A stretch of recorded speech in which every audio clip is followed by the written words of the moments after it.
Hey guys, Bronco Carl 92 here. So it's Saturday, December 22nd, and I started working on the 4L80E here.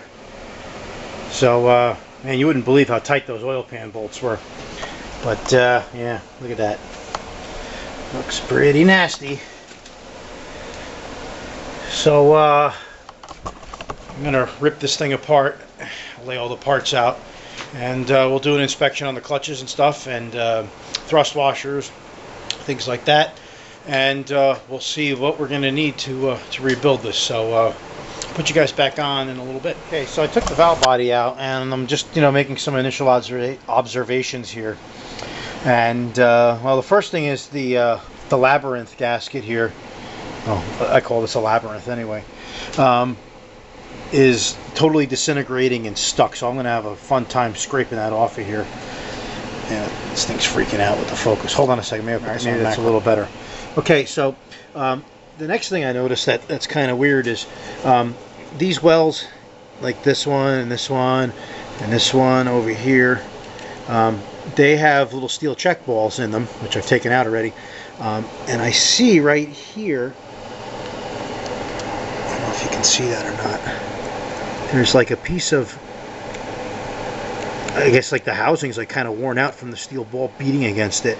I don't know if that's really a big deal or not. I guess I'll have to just deburr that when I'm done. But you can see these little pieces are kind of flaking off here. I guess that could cause a problem. You gotta make a valve stick or whatever. So anyway, there's the valve body over there. So anyhow, we'll continue to pull this apart. So I've got this thing torn down now. I've cleaned the labyrinth off. I've looked at a bunch of these wells here where the check balls go, and they all seem to have that flash over. I guess from the balls riding in there.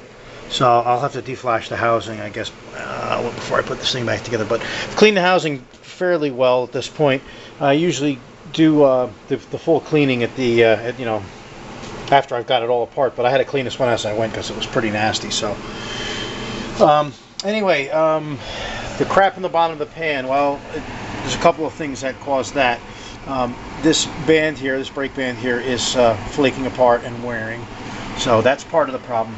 And also I've taken this clutch drum apart, and I found a blown out lip seal, which I assume came from in this area over here.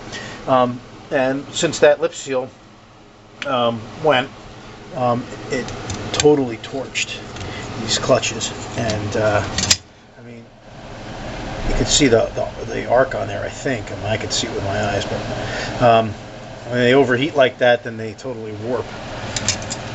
So there's that. Other than that, everything else that I took apart pretty much looks okay. These thrust washers look nice. Some of the bushings I've inspected already. They look nice. They don't really have any excessive wear or digs or anything. The thrust washers I am replacing. I don't know if the kit I'm getting will come with the bushings. If it does, I'll probably change them too, because why wouldn't I?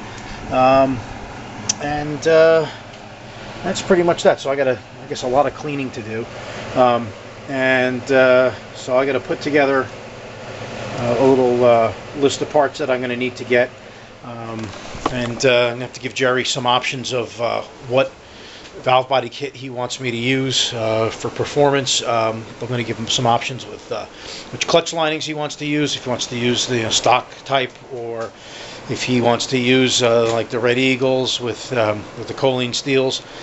They definitely take a lot more abuse, but I don't really know how much he needs me to build this trans. It's a 4L80E. He's putting it in his Suburban that has a Vortex supercharger on a small block.